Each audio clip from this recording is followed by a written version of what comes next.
নমস্কার বন্ধুরা, SS math চ্যানেলে আপনাদের সকলকে স্বাগত জানাই। তো আজকে আমি প্রফিট লস চ্যাপ্টার কিছু প্রবলেম আলোচনা করব, যেগুলো বিভিন্ন কম্পিটিটিভ পরীক্ষাতে আসে এবং আমরা খুব তাড়াতাড়ি মনের ভুলে ব্রড করে ফেলি, কিন্তু ব্রড অঙ্ক একদম নয়। শর্ট টেকনিকের মাধ্যমে আমরা খুব সহজে অঙ্ক করতে পারবো। তো সেরকম কিছু অঙ্ক বা সমস্যা আমি তোমাদের সামনে তুলে ধরব। তো প্রথম প্রবলেমটা আমি আলোচনা করছি, এটা প্রফিট লস চ্যাপ্টার। একটা প্রবলেম যে if Karan purchase 10 orange for 25 and sell 90 orange for 25, find the gain percentage. বলছে যে করণ যদি 10টা কমলা লেবু কিনে 25 টাকায় এবং 9টা কমলা লেবু যদি 25 টাকায় বিক্রি করে, তাহলে লাভ কত হবে?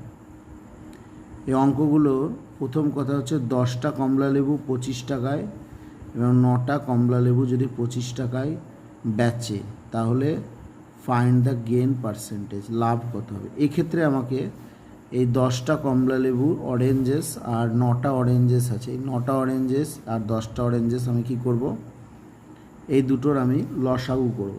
তাহলে এদের এলসিএম লসাগু করলে দাঁড়াবে 90। খুব সহজেই বেরিয়ে গেল লসাগু, 10 আর 9 লসাগু 90। এবার আমাকে বের করতে হবে, দেখো 9টা অরেঞ্জেস 25 টাকায়, এই 90টা অরেঞ্জেসের আমার এসপি বের করতে হবে, সেলিং প্রাইস, আর সিপি বের করতে হবে, কস্ট প্রাইস। এই 90টা যে অরেঞ্জ আছে তাদের সেলিং প্রাইস মানে বিক্রয় মূল্য, আর কস্ট প্রাইস মানে ক্রয় মূল্য।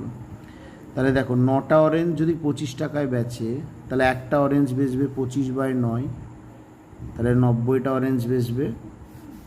আমি যদি এখানে কাটাকুটি করি তাহলে হচ্ছে 250 টাকা।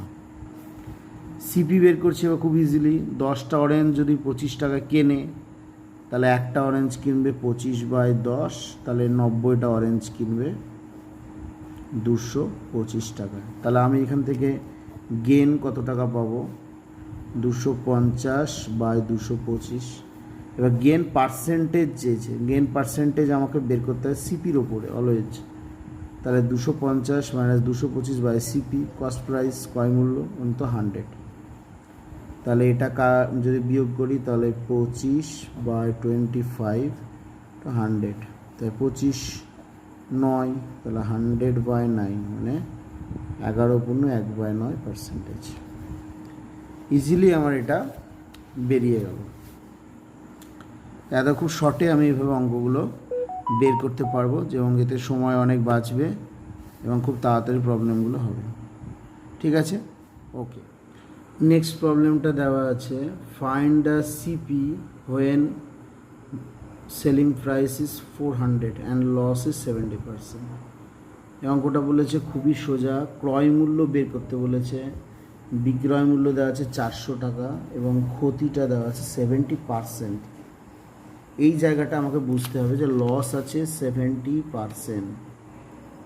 লস যদি 70% হয়, তাহলে সেক্ষেত্রে আমার এখানে সিপি কত হবে।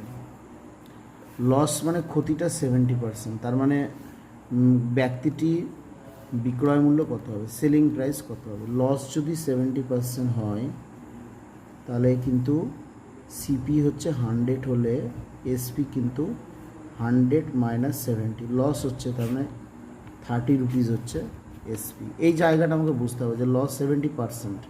ওকে, তাহলে এসপি যদি 30 হয়, সিপি যদি 100 হয়, তাহলে যখন দেওয়া আছে এসপি 400, তাহলে সিপি কত হবে, সিপি কত হবে। তাহলে কি করে বের করব, এখানে এসপি 30 হলে সিপি হচ্ছে 100, তাহলে যদি এসপি 1 হয়ে যায় তাহলে সিপি হয়ে যাবে কত, সেখানে 30/100 হবে।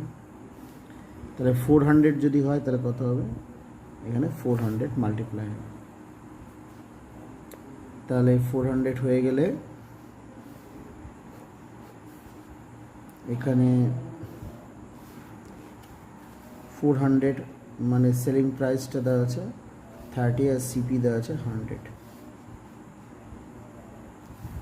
তাহলে সিপিটা এখানে, সরি, এটা 30/100 হবে না, যেহেতু এসপিটা 30 দেওয়া আছে, সিপিটা 100 দেওয়া আছে, তাহলে সেক্ষেত্রে এসপি 30 হলে সিপি যদি 100 হয় তাহলে 1 হলে হবে 100/30, তাহলে 400 হলে এখানে বেরাবে 100/30 ইন্টু 400, তাহলে এটা কাটাকুটি করলে 4003, 4000/3, এটা অ্যান্সার হবে 4000/3 অ্যান্সার হবে।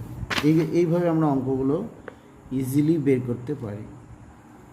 যেখানে এইভাবে দেওয়া আছে আমাকে এটা বুঝে নিতে হবে লস 70%, তার মানে সিপি 100 হলে সেক্ষেত্রে এসপি কিন্তু 30 হবে। এসপি 30 হলে সিপি যদি 100 হয় তাহলে 1 হলে সেক্ষেত্রে 100/30, আর 400 যদি এসপি হয় তাহলে সিপি হবে 4000/3। ওকে, তা 4000/3 হচ্ছে অ্যান্সার হলো। ওকে, নেক্সট প্রবলেমটা দেওয়া আছে, if the cost price is 95% of the selling price, what is the profit percent. এই ধরনের প্রবলেমে কী করে করবো? The cost price is 95% of the selling price, মানে ক্রয় মূল্য বিক্রয় মূল্যের 95%। এক্ষেত্রে আমরা কিন্তু অনেকেই অঙ্কটাকে বীজগাণিতিকভাবে নিয়ে যাই, অঙ্কটাকে বীজগাণিতিকভাবে নিয়ে যাওয়ার কোনো দরকার নেই। আমরা অনেকে সেলিং প্রাইস অ্যাজিউম করি এক্স, তারপর কস্ট প্রাইস এক্স ইন্টু 95/100, এরকম করে করতে গেলে অঙ্কটা ব্রড হয়ে যাবে। খুব ইজিলি আমরা কিন্তু এখানে সেলিং প্রাইস 100 ধরতে পারি, তাহলে সিপি বেরাবে 95% বলেছে, তাহলে এটা 95% করলে দাঁড়াবে 95 রুপিস। তাহলে প্রফিট আমরা ইজিলি পাবো, লাভটা এসপি মাইনাস সিপি, 100 মাইনাস 95, 5 টাকা প্রফিট। তাহলে প্রফিট পার্সেন্টেজ আমরা কী করে বের করব? পার্সেন্টেজ অলওয়েজ আমরা জানি সিপির ওপরে বের করব, তাহলে 5/95 ইন্টু 100,